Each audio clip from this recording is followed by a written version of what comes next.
ሰላም እንደምን አላችሁ ተማሪዎች?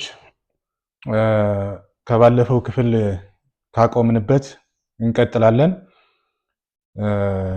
እሱም ምንድነው ስለ አንኤምፕሎይመንት ኪ ቻሌንጅስ ኦፍ ማክሮ ኢኮኖሚክ እየተነጋገርን ነው ያለነውና ስለ አንኤምፕሎይመንት እናወራለን። A person is employed if he or she spends some of his or her time working at a paid job. አንድ ሰው ስራ አለው ስንል ስራ እየሰራ በሆነ ጊዜ ውስጥ ክፍያ ካለው ያ ሰው ስራ አለው ብለን እናስባለን ማለት ነው። a person unemployed ወይም ደግሞ ስራ አጥ ነው የምንለው ምንድነው? if he or she is not employed and has been looking for a job for a temporary layoff ማለት ነው። ለአልተወሰነ ጊዜ ወይም ለጊዜያዊ ለተወሰነ ወቅቶች ስራ አጥ ሆኖ የሚቆይ ከሆነ a person is unemployed እንላለን ማለት ነው። On the other hand, a person who fits in either of the first two categories such as full-time student or retire, it is not a labor force. የምናየው ምንድነው?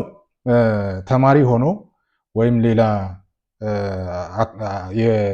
በእድሜ ምክንያት ሪታየር የሆነ የደከመ ሰው ሌበር ፎርስ ውስጥ እንደ አይቆጠርም ብዙውን ጊዜ ማለት ነው። In the case of Ethiopia, the population aged from 14 to 60 terms that economically active working age ይባላል። በኢትዮጵያ ከ14 ዓመት እስከ 60 ዓመት አክቲቭ የሆነ ጉልበት ያለው የሚሰራ ተብሎ ሌበር ፎርስ ውስጥ ይካተታል ማለት ነው። Yet formal employment requires minimum age 18 ዓመት ይፈለጋል። According to the Ethiopian labor law, the labor force does not include children under ከ14 ዓመት በታች የሆኑ እድሜያቸው ከ14 ዓመት በታች የሆኑ ሪታየርድ ፒፕል ደግሞ ከ60 ዓመት በላይ የሆኑትን በኢትዮጵያ የሌበር ሎው ህግ መሰረት በሌበር ፎርስ አይካተቱም። and those in mental and correctional institutions ማለት ነው። From the economic point of view, unemployment is ከምጣኔ ሀብት አንጻር unemployment ማለት ማክሮ ኢኮኖሚክ ፕሮብሌም that affects people most directly and severely ማለት ነው። ማክሮ ኢኮኖሚክ ፕሮብሌም ሆኖ ብዙውን ጊዜ ህዝቦች ዳይሬክትሊ ኦር ሲቪርሊ አፌክት ሲሆኑ ችግር ሲገጥማቸው ለማለት ያክል ነው። It has economic costs to border society. For example, when millions of unemployed but willing workers cannot find jobs, economic resources are unused. The opportunity of cost of unemployment is the output that the unemployed workers could have produced. ስለዚህ ኮስት አለ፣ ብዙውን ጊዜ ዋጋ ያስከፍላል አንኤምፕሎይመንት ማለት ነው። ይህም ማለት ምንድነው? የማይሰራ ሰው ሁልጊዜ አውትፑቱ ወይም ጂዲፒው ሊያድግ አይችልም የአንድ ሀገር ማለት ነው። In the cost of unemployment, just making a low level of unemployment public policy priority. In other words, since one aspect of economic performance is how well an economic uses its resources and workers are the economy the main resource, keeping workers employed in the paramount concern of economic policymakers. In order to address the problem of unemployment, የአንኤምፕሎይመንት ፕሮብሌምን አድሬስ ለማድረግ ፖሊሲ ሜከሮች ኒድ ቱ ኖ አባውት ላበር ማርኬት። ስለዚህ ላበር ማርኬቱን በሚገባ ማወቅ ይኖርባቸዋል። ላበር ፎርስ ፓርቲሲፔሽን ሬት፣ ዘ አንኤምፕሎይመንት ሬት፣ እነዚህ ማወቅ አለባቸው። ምክንያቱም አንኤምፕሎይመንት ፕሮብሌሙን በሚገባ ማለት ነው አድሬስ ለማድረግ ችግር ለመፍታት እነዚህን በሚገባ ማወቅ አለባቸው ፖሊሲ ሜከሮች ማለት ነው። በአንድ ሀገር ውስጥ ምን ያክል ላበር ማርኬት አለ፣ የሚሰራ የጉልበት የሰው ኃይል ምን ያክል አለ፣ ላበር ፎርስ የሚባለው ማለት ነው። እንደገና ደግሞ ገበያውን ኢቭን ጭምር ማለት ነው ምን ያክሉን ሊያሳትፍ ይችላል። and labor force participation rate and unemployment rate የስራ አጥነት ምጣኔ እና ደግሞ የሚሰራው ሰው ምን ያክሉ ነው የሚለውን በሚገባ ማወቅ አለባቸው። ሌበር ፎርስ ማለት ምን ማለት ነው? ሌበር ፎርስ ማለት ኢምፕሎይድ ፕላስ አንኢምፕሎይድ ኦር ዘ ሰም ኦፍ ዘ ቱ ማለት ነው። ዘ ሌበር ፎርስ ዘ ቶታል ሌበር ፎርስ ሪፈርስ ዘ ፐርሰንቴጅ ኦፍ ዘ ፖፑሌሽን ዛት ኢዝ ዊሊንግ ኤንድ ኤብል ቱ ወርክ ማለት ነው።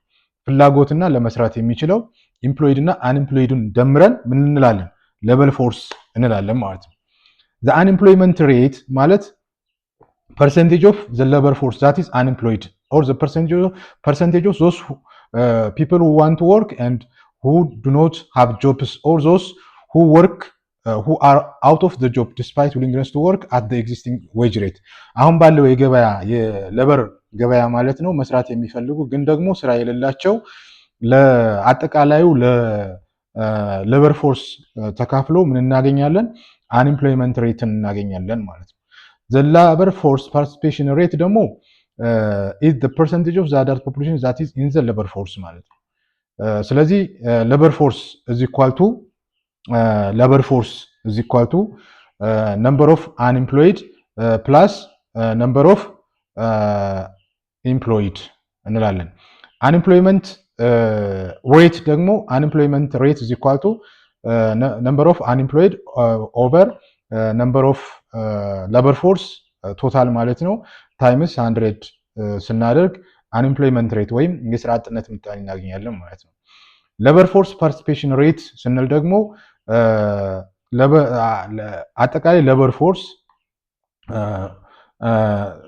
ሲካፈል ለአዳልት ፖፑሌሽን ታይምስ 100 እናደርጋለን ማለት ነው። there are different types of unemployment ወይም ስራ አጥነትን ሶስት እንከፍላለን። the major ones are የተለያዩ ናቸው ግን ፍሪክሽናል፣ ሳይክሊካል እና ስትራክቸራል ብለን እንከፍላለን። ፍሪክሽናል አንኤምፕሎይመንት ስንል ምን ማለታችን ነው? ምን ማለት ነው ይሄ? occur during the time when workers move between jobs which takes time on the part of both employer and the individual to match those who are looking for the employment with the correct job opportunity ማለት ነው። this result is the lack of perfect mobility lack አለ ወይም ችግር አለ of workers between jobs ማለት ነው። one example of frictional unemployment is a case of individual entering the workforce for the first time after graduation from the college, university or searching for the first job. They are unemployed until they get the first job.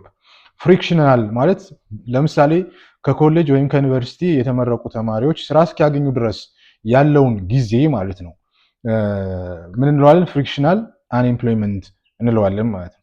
ሳይክሊካል አንኤምፕሎይመንት ማለት ደግሞ due to the deficiency of aggregate effective demand resulting from business depression ማለት ነው። ሳይክሊካል ማለት ሀገሪቱ ጥቅል ቢዝነስ ማለት ነው በሚወርድበት ጊዜ ሰውን ለመቅጠር ምቹ ሁኔታን ሳይፈጥር ሲቀር ሳይክሊካል አንኤምፕሎይመንት ይፈጠራል። ኢንተርናሽናል ፋክተርስ ሜይ ጀነራሊ ዚስ ካይንድ ኦፍ አንኤምፕሎይመንት ማለት ነው። ፎር ኤግዛምፕል ላክ ኦፍ ዲማንድ ፎር ኮፊ ኦር አዘር አግሪካልቸራል ፕሮዳክትስ ኢን ኦቨርሲስ ማርኬት ሪዛልቲንግ ፍሮም አንፋቮራብል ቢዝነስ ሳይክል ዛት ሃዝ ኖ ኦን ዘ ኢፌክት ኦፍ አንኤምፕሎይመንት ሲቹዌሽን ኢን ዶሜስቲክ ኢኮኖሚ ማለት ነው። ለምሳሌ የቡና ገበያ ወይም በዓለም ገበያ ሊሆን ይችላል። በሀገር ውስጥ በጣም በሚወርድበት ጊዜ ገዢ ከጠፋ አቅርቦት እያለ ማለት ነው ስራ አጥነት ሳይክሊካል ሆኖ ሊፈጠር ይችላል ማለት ነው። another examples of this is that workers will be laid off when the economy is in recession ከስራ ውጭ ይሆናሉ ማለት ነው። ስትራክቸራል የምንለው ደግሞ structural unemployment is the form of involuntary unemployment that happens when there is lack of adjustment between demand and supply of labor. As the name structural implies, the economic changes are extensive amount to transformation of an economic structure. መዋቅራዊ የሆነ ችግር ሲገጥመው የሚፈጠር አንኤምፕሎይመንት ደግሞ ምን እንለዋለን? ስትራክቸራል አንኤምፕሎይመንት እንለዋለን ማለት ነው። በዲማንድ እና በሳፕላይ መካከል አለመመጣጠን ሲኖር it's possible that the workforce could grow faster than the stock of the capital of the country and the addition of labor force cannot be absorbed in the production of employment ማለት ነው። ስለዚህ ከሀገሪቱ የማምረት አቅም እና የኢንዱስትሪ እድገት ጋር ተያይዞ የስራ አጥነት ቁጥር መጨመር ደግሞ የሀገሪቱ መዋቅር ደግሞ ያንን መሸከም ሲያቀተው ስትራክቸራል አንኢምፕሎይመንት ይፈጠራል ማለት ነው። moreover there are situations where employers may lack knowledge about the availability of workers or the workers may not know the employment is available with a relevant employer. Individual may also lack the skills that are valued by አንዳንድ ጊዜ ገበያው የሚፈልገው ኖሌጅ እና የተመረቀው ኖሌጅ አለመጣጣም ሲያጋጥም structural unemployment ይፈጠራል ማለት ነው። either because demand has shifted away from the skills they have or because they never learned any skills. Education is the key minimizing amount of structural unemployment. ስለዚህ ይህን structural unemployment ችግር ለማስተካከል የትምህርት መዋቅሩን ማስተካከል ማለት ገበያው በሚፈልገው መንገድ መምራት ያስፈልጋል ማለት። for instance individuals who have degrees can be retained if they become structurally unemployed. On the other hand, for people with no skill and little education, that option is more limited. In some, structural unemployment is caused by such factors as the lack of necessary skills for particular job, labor, immobility, breakdown of machinery, and storage of raw materials. On the other hand, there is a form of unemployment category as underemployment, which is refers the situation in which the person is forced by unemployment to take a job that he or she thinks is not adequate for the purpose or not commensurate with his or her training ማለት ነው። under employment ይፈጠራል። ይሄ ብዙውን ጊዜ under employment የሚፈጠረው መቼ ነው? የሚፈለገው ስራና የተመረቀበት ሳይጣጣም ሲቀር not adequate for his purpose ሲሆን or not commensurate with his or her training ሳይገናኝ ሲቀር ማለት ነው። furthermore there are those who work full time in terms of hours per day but earn very little to rise above the poverty level. Open and disguised unemployment in urban and rural are estimated from 30 to 35% of labor force is underdeveloped countries. It is not developed. other macroeconomicsን ቻሌንጅ ከሚያደርጉ ኪ ጉዳዮች ቁልፍ ጉዳዮች አንዱ ቢዝነስ ሳይክል ነው። ቢዝነስ ሳይክል ምንድን ነው?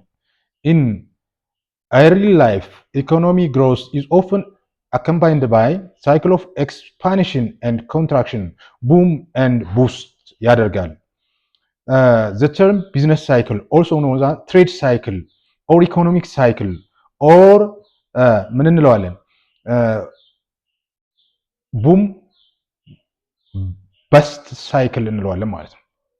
ስለዚህ የቢዝነስ ሳይክል ሌላ ስም ምንድነው? ትሬድ ሳይክል ኦር ኢኮኖሚክ ሳይክል ኦር ቡም በስት ሳይክል refers to economic wide fluctuation in production, trade and general economic activity ማለት ነው። ዋይድ የሆነ ፍላክቹዌት የሚያደርግ ከሆነ የሚቀያየር ከሆነ አንዳንድ ጊዜ ከፍ አንዳንድ ጊዜ ዝቅ አንዳንድ ጊዜ ዝቅ ብሎ ባለበት መቆየት መልሶ እንደገና የማንሰራራት እንደገና ከፍ መውጣት መውረድ የሚያደርግ ከሆነ ፕሮዳክሽን አጠቃላይ ምርት ትሬድ ንግድ እንቅስቃሴ ኢንጀነራል ኢኮኖሚክ አክቲቪቲ እንደዚህ አይነት እንቅስቃሴ የሚያደርግ ከሆነ ምን እንለዋለን? ቢዝነስ ሳይክል እንለዋለን ማለት። the fluctuation represents up and down movements in level of GDP or the period of expansion and contraction in the level of economic activities around a long time term growth trends. Business cycles as fluctuation recur with a certain degree of regularity following pendulum like oscillation. pendulum አይተን ከሆነ ኦሲሌት ያደርጋል። እንደዚህ pendulum ወዳ ወድህ ይንቀሳቀሳል። they are upward swing and then downward swing and business as showing በሚቀጥለው ፊገር ላይ እናያለን። according to some economists every boom is followed by a slump and vice versa. Vash 2010 የገለጸው ነው። a business cycle has four distinct phases. ቢዝነስ ሳይክል ስንት ፌዝ አለው፣ 4 ፌዝ አለው ማወቅ አለባችሁ። አንደኛው ኤክስፓንሽን ነው፣ ሁለተኛው ፒክ ነው፣ ሶስተኛው ኮንትራክሽን ኤንድ አራተኛው ትረፍ ነው። አን ኤክስፓንሽን ምንድን ነው? ኢዝ ካራክተራይዝድ ባይ ኤክስፓንሽን ስንል ካራክተራይዝድ ባይ አን ኢንክሪዝ ኤምፕሎይመንት ኢኮኖሚክ ግሮዝ ኤንድ አፕዋርድ ፕሬዠር ኦን ፕራይስ ማለት ነው። ኤክስፓንሽን ማለት ኢንክሪዚንግ ኤምፕሎይመንት አንኤምፕሎይመንት አይደለም፣ ኤምፕሎይመንት የሚቀጠር የሰው ኃይል ሲጨምር ኢኮኖሚው ሲያድግ ኤንድ አፕዋርድ ፕሬዠር ኦን ፕራይስ ሲኖር ማለት ነው። ፒክ ማለት ደግሞ ኢዝ ዘ ሃይስት ፖይንት ኦፍ ቢዝነስ ሳይክል when the economy is producing at maximum possible output, employment is full employment and inflationary pressure on price are evident ማለት ነው። ስለዚህ ፒክ ላይ ሲደርስ ምን ይሆናል? ማክሲመም ፖሲብል አውትፑት ጂዲፒው ማክሲመም ላይ ደርሷል ማለት ነው። ስለዚህ ኤምፕሎይመንት ምንድን ነው? ብዙውን ጊዜ ስራ አጥነት አይኖርም። and inflationary pressure on price are evident ይሆናል። ፎሎዊንግ ፒክ ከፒክ ቀጥሎ ምንድነው የሚከሰተው ካልን the economy typically enters correction which is characterized by contraction where growth slows, employment declines, unemployment increases, price pressure upside። አሁን ፒክ ላይ ደርሶ በጥንቃቄ የማይታይ ከሆነ መልሶ ፕራይስ ራይዝ እያደረገ በመጣ ቁጥር አንኤምፕሎይመንት ሊፈጠር ይችላል። ግሮዝ ስሎ ሊሆን ይችላል ማለት ሊቀንስ ይችላል ጂዲፒው ማለት ነው። ኤንድ ኤምፕሎይመንት ምን ይሆናል? ዲክላይን ያደርጋል ማለት ነው። ዚስ ሾው ኬዝስ አስ ትሩ ዊች ኤንድ ዚስ ፖይንት ኢን ዘ ኢኮኖሚ ሃዝ ሂት ቦቶም ፍሮም ዊች ዘ ኔክስት ፌዝ ኦፍ ዘ ኤክስፓንሽን ዊል ኢመርጅ ይሆናል ማለት ነው። ስለዚህ ስዕሉን እንመልከት። ስዕሉን ስንመለከት ታይም አለ እዚህ ጋር ጊዜ ነው። ታይምን በአመት ለምሳሌ 2016 2017 2018 ምናምን እያለን እንትን ይችላል። ይሄ ኤክስ አክሲስ ወይም ዘ ሆሪዞንታል የምንወስደው እንደዛ ነው።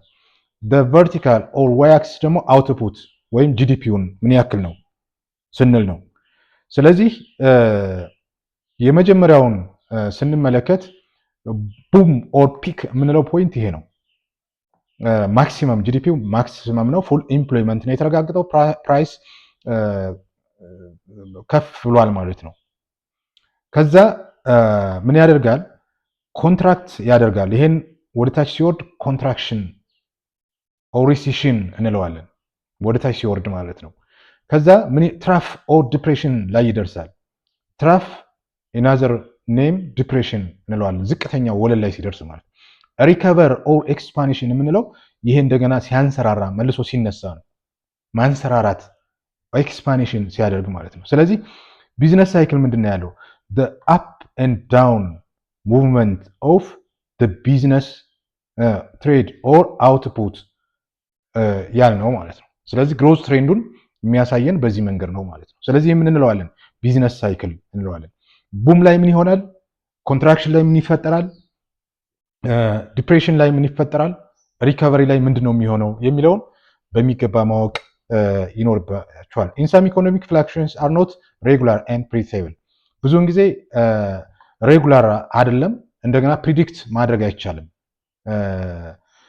ሪሴሽንስ አር ኮመን በት ኢሬጉላር። ሶ ዋት ኮዝስ ሾርት ረን ፍላክቹዌሽን? ሾርት ፍላክቹዌሽን የሚያደርጉ ዋት ሞዴል ሹድ ቢ ዩዝድ ቱ ኤክስፕሌን them? And here a model refers to organizing framework that represents simplification of the system under investigation. Can policymakers avoid recession? No. ሊያጋጥም ይችላል። If so, what policy levels should be used? It is not that just as at Egypt now control the flooding of the Nile Valley with the Aswan Dam, modern society tries to control the business cycle with appropriate economic ፖሊሲ ማለት ነው። ማንኪ 2016 ላይ የታተመው መጽሐፍ ማየት እንችላለን። ሌላኛው ኪ ቻሌንጅ ኦፍ ማክሮ ኢኮኖሚክ ኢሹ ቻሌንጅ ከሚያደርገው ባላንስ ኦፍ ትሬድ። ባላንስ ኦፍ ትሬድ ማለት በኤክስፖርት እና በኢምፖርት መካከል ያለው ባላንስ ማለት ነው። the balance of trade ምንድን ነው? The balance of trade is another macroeconomic variable that affects national economic የሀገርን ኢኮኖሚ ባላንስ አፌክት ከማድረግ አንጻር አንዱ ቫሪያብል ምንድነው? ባላንስ ኦፍ ትሬድ ነው። ባላንስ ኦፍ ትሬድ ኢዝ ዲፈረንስ ቢትዊን ኤክስፖርት ኤንድ ኢምፖርት ኦፍ ጉድስ ኤንድ ሰርቪስስ ኦፍ ዘ ካንትሪ ፎር ኤ ጊቨን ፔሪድ ኢትስ ኦልሶ ኢምፖርታንት ኮምፖነንት ኦፍ ዘ ባላንስ ኦፍ ፔይመንት። ለባላንስ ኦፍ ፔይመንት ደግሞ ኤክስፖርት እና ኢምፖርት ወሳኝ ናቸው። ስለዚህ ባላንስ ኦፍ ትሬድ የምናገኘው ሰብስትራክት ፍሮም ኤክስፖርት ፍሮም ኢምፖርት ትሬድ ባላንስ እናገኛለን ማለት ነው። ባላንስ ኦፍ ፔይመንት የምንለው ምንድን ነው? ሲስተማቲክ ሪከርድ ኦፍ ኔሽንስ ፋይናንሻል ትራንዛክሽን ዊዝ አውትሳይድ ወርልድ። አንድ ሀገር ከውጭ ሀገር ጋር የምታደርገውን ግብይት የመመዝገብ ትራንዛክሽን ሪከርድ የማድረግ ሂደት ባላንስ ኦፍ ፔይመንት ነው። ኢት ኢዝ ዲቫይድድ ኢንቱ ከረንት ኤንድ ካፒታል አካውንትስ። በሁለት እንከፍለዋለን፣ ከረንት እና ካፒታል አካውንት ማለት ነው። ከረንት አካውንት ምንድን ነው? shows the market value of the country's export and import of goods and services. the market value የገበያውን ሁኔታ ኢምፖርት እና ኤክስፖርት የሚደረገውን ጉድስ ኤንድ ሰርቪስስ ከረንትሊ የምናየው ከረንት አካውንት እንላለን ማለት።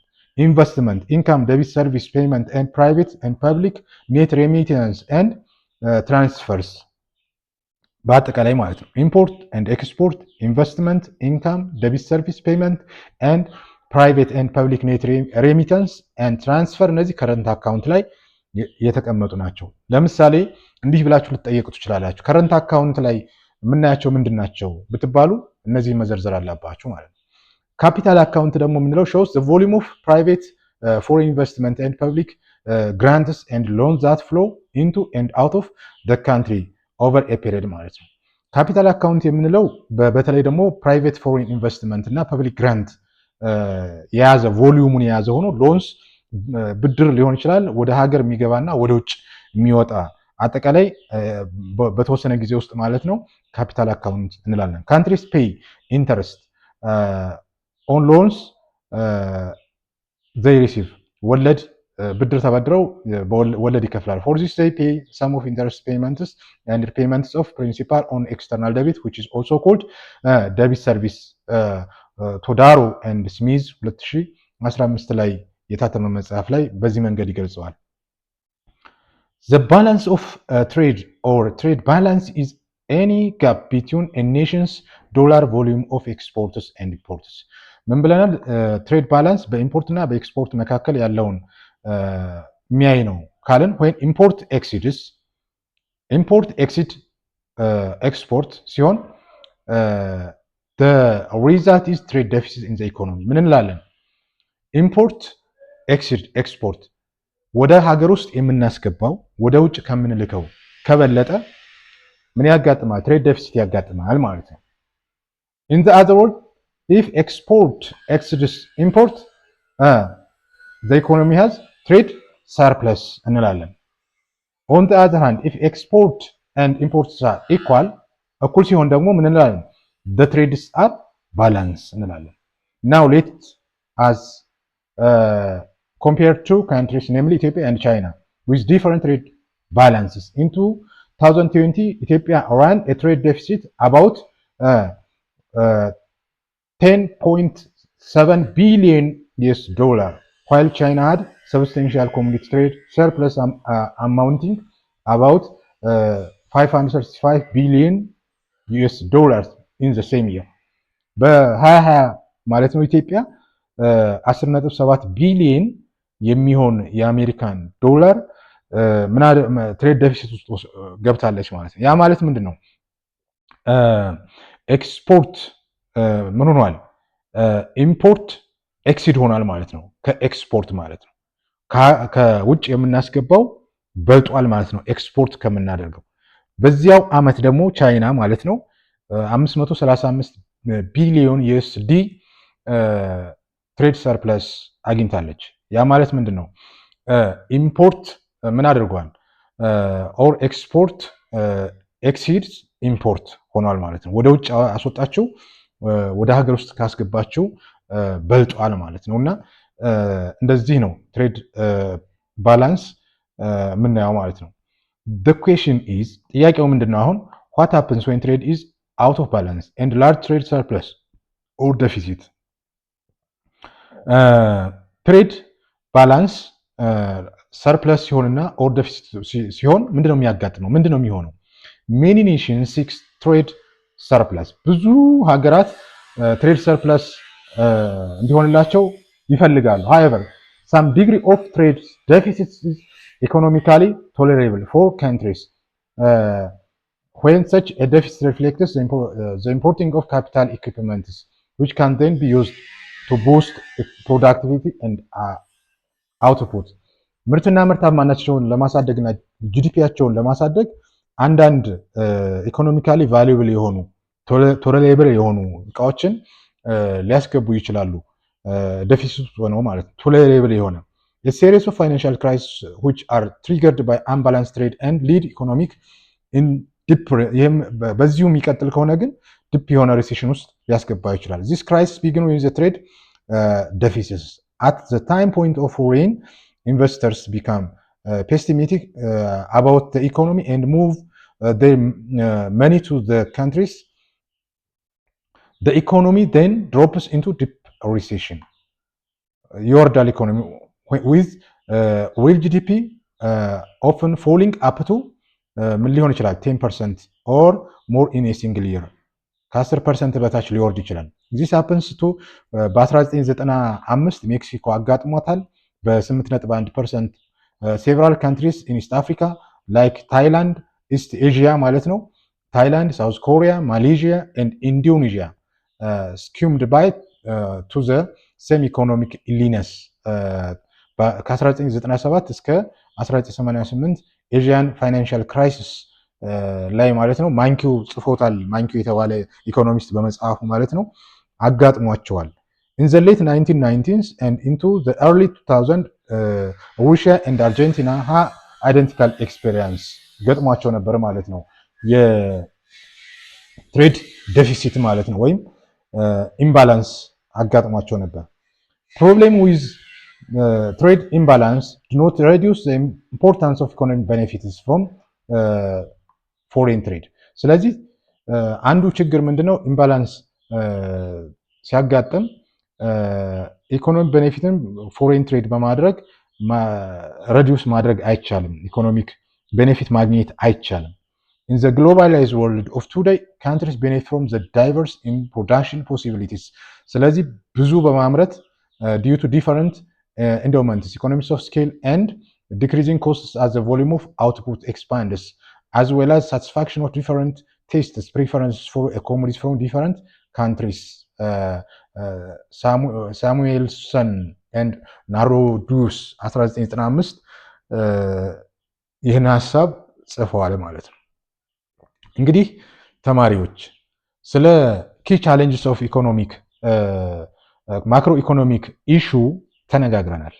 እናንተ ደግሞ በጥናታችሁ የበለጠ ማዳበር ትችላላችሁ።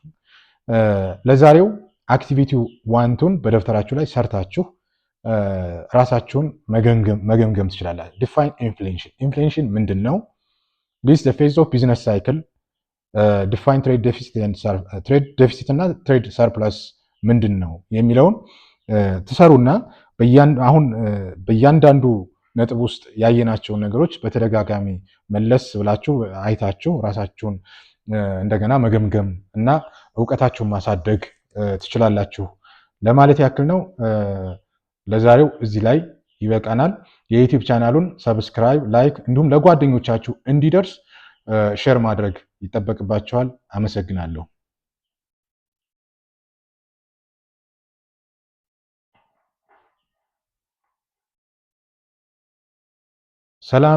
ሰላም እንደምን አላችሁ ተማሪዎች። አሁን ደግሞ the school of thought in macro economic analysis የሚል አብረን እንማማራለን ማለት ነው። ወደ ትምህርታችን ከመግባታችን በፊት የዩቲዩብ ቻናሉን ላይክ፣ ሼር እንዲሁም ለጓደኞቻችሁ እንዲደርስ ማለት ነው ሼር ማድረግ ይጠበቅባችኋል፣ ማጋራት ይኖርባችኋል ማለት ነው። at the end of this section you will be describe the evolution and recent development in macroeconomic analysis. These different schools of thought engage in macroeconomic analysis የሚሉትን ትምህርቶች አሁን መማር እንጀምራለን። the startup activity ምንድነው?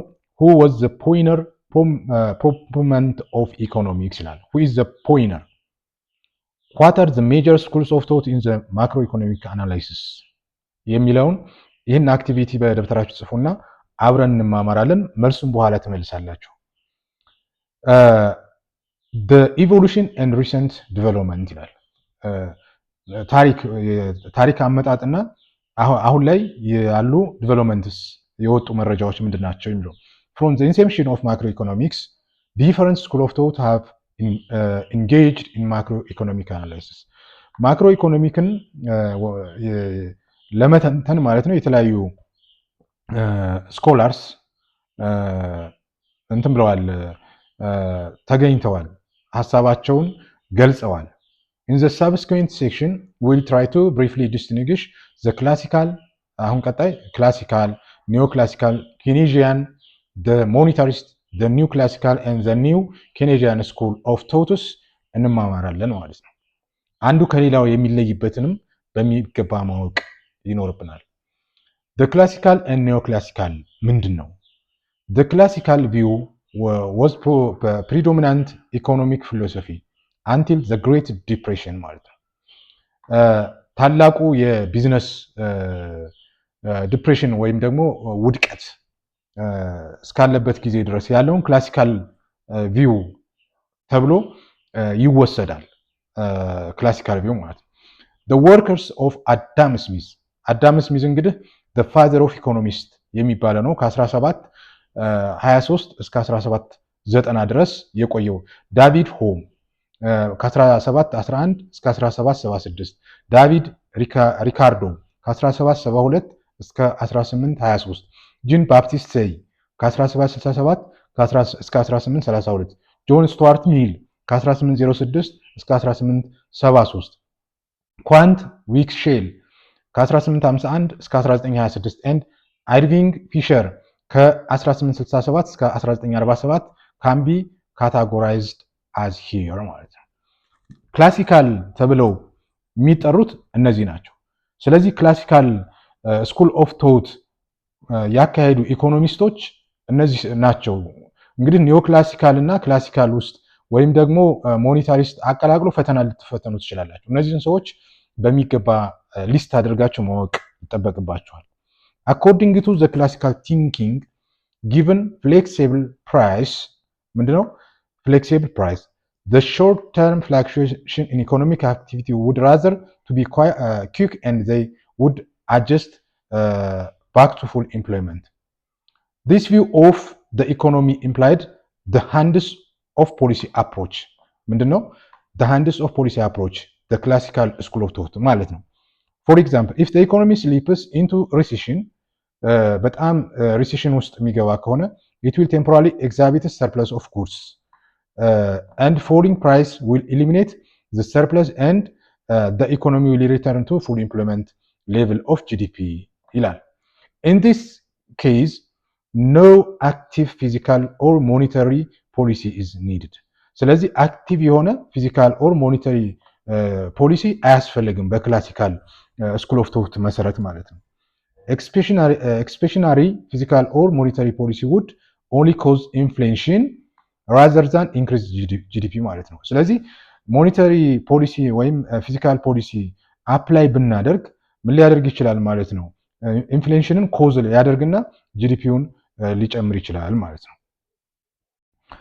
in other words physical policy is useless in affecting employment and output while increased government spending will lead to a high rate of interest and full crowding out of private investment without affecting changes in the price level.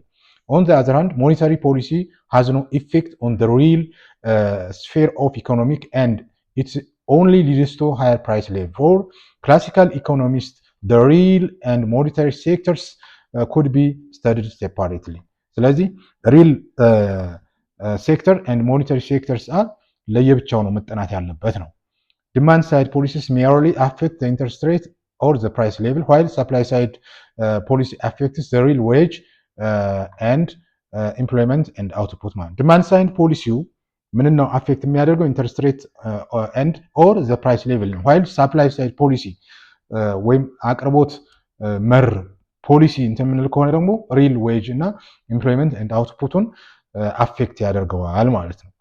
ሊንክ ቱ ዚስ ፕሪፈረንስ ፎር ሰፕላይ ሳይድ ፖሊሲ አር ኢኮኖሚስትስ ተርምድ አስ ምን አሉ? ሰፕላይ ሳይድ አሉ ማለት ነው። ሊንክድ ዘ ፕሪፈረንስ ኦፍ ሰፕላይ በኦርተር ላፈር በ1940 እና ሮበርት ማንድዌል በ1932 እና እስከ 21 ባለው ጊዜ ውስጥ ሳፕላይ ሳይድ ፖሊሲ ሊንክ አደረጉ ማለት ነው። ሳፕላይ ሳይድ ዲስፓይዝስ ገቨርንመንት ኢንተርቬንሽን ኢን ዘ ማርኬት ኤንድ ኢምፋሳይዝ ዘ ዲስቶርቲንግ ኢፌክት ኦፍ ታክሴሽን የመንግስት ጣልቃ ገብቶ የማርኬቱን ለማስተካከል ዲስቶርት የሆነውን ለማስተካከል ማለት ነው። ስለዚህ ታክሴሽን ያስፈልጋል ማለት ነው። እዚህ ጋር their policy advice to cut tax rates to stimulate the economy. They argue that there is no need to cut government spending because the tax cuts will pay for itself. Hence, there is no need to restrain public spending on the defense. For example, while having an excuse substantial cut the tax rate, the central element of this argument lies in the Laffer curve theory that was formalized by Arthur Laffer to show the relationship between tax rates and the amount of tax revenue that is collected by the governments. The curve is used to illustrate the argument that the cutting tax rate can sometimes result in increased total tax revenue ማለት ነው። ስለዚህ እስካሁን ያወራናቸው ስለ ክላሲካል ኢኮኖሚስት ስኩል ኦፍ ቶት ነው ማለት ነው። ኒዮክላሲካል የምንለውስ ምንድን ነው? ኒዮክላሲካል ኢዝ ዘ ኔም ጊቨን ዘ ኢኮኖሚ ቲዮሪ ዋዝ ዲቨሎፕድ አት ዘ ኤንድ ኦፍ 19th ሴንቸሪ ኤንድ ቢጊኒንግ ኦፍ ዘ 20th ሴንቸሪ ኢን ዩሮፕ። በአውሮፓ ነው በ19ኛው ክፍለ ዘመን ማብቂያና በ20ኛው ክፍለ ዘመን መጀመሪያ አካባቢ ላይ የመጣ ቶት ነው። ዘ ሜን ኮንትሪቢዩተርስ እነዚህ ለኒዮክላሲካል ሊዮን ዋልራስ ከ1834 እስከ 1910፣ አልፈርድ ማርሻል ከ1842 እስከ 1924 እና ቪልትርፔዶ ፓሪቶ ከ1848 እስከ 1923 ኒዮክላሲካል ኢኮኖሚክ ቶት በማራመድ የሚታወቁ ኢኮኖሚስቶች ናቸው። ኒዮክላሲካል ቤዝስ አይዲያ ሜንሊ ኦን ዘ ራይቲንግ ኦፍ አልፈርድ ማርሻል ኤንድ ሂዝ ፎሎወርስ የአልፈርድ ማርሻል አይዲያን እና ተከታዮቹን ነው እንትን ያለው። the close flow the finding of classical school but emphasize the limitation of some of the classical doctrines. የክላሲካል ስኩል ኦፍ ቶት የራሱ የሆነ ችግር ስላለበት እንደገና መስተካከል አለበት፣ ሊሚቴሽን አለበት በሚል ነው። ኖቴብሊ ዛት the laissez-faire ብለው አዩ። moreover they make use of the concept of marginal utility. ስለዚህ ምን ማየት አለብን አሉ? ማርጂናል ዩቲሊቲ ኤንድ ዘ ኮንሴፕት ኦፍ ማቴማቲካል ኢኮኖሚክስ አት ዋን ሜተድ ኦፍ ፕሬዘንቴሽን ይዘው መጡ ማለት ነው። as the name implies neoclassical view of how the macroeconomics works as it is new view of the old classical model of the economy. ስለዚህ የኦልድ ክላሲካሉን በአዲስ መልክ እንመልከተው፣ new view of the old classical model of the economy ብለው ነው የተነሱት። The new classical view on the macroeconomic holds that the long run the economy fluctuates around its potential GDP and its natural unemployment rates ነው ያሉት። The two building blocks of neoclassical economics are the potential GDP determines the school size and wages, and the price will adjust the flexible manner so the economy will adjust back to its ፖቴንሻል ጂዲፒ ሌቭል ኦፍ አውትፑት ነው። ሁለት ነገሮችን አንስተዋል። እነዚህም ፕራይስን እና ጂዲፒውን ማለት ነው። the key policy implication is that government should focus more long term growth and on the controlling inflation than on worrying about recession or cyclical unemployment. This means that neoclassical economics is more useful for long run macroeconomic analysis and Keynesian economics more useful for analyzing the macroeconomic short run. ስለዚህ ኒዮክላሲካል ለሎንግ ረን ተጠቀሙበት፣ ክላሲካል ወይም ደግሞ ኬኔጂያን ኢኮኖሚክስን ደግሞ ለሾርት ረን አገለገለ ይላሉ። እንግዲህ ለዛሬው እዚህ ላይ ይበቃናል። ቀጣይ በሌላ ርዕስ ኬኔዥያን ስኩል ኦፍ ቶትን ይዤላችሁ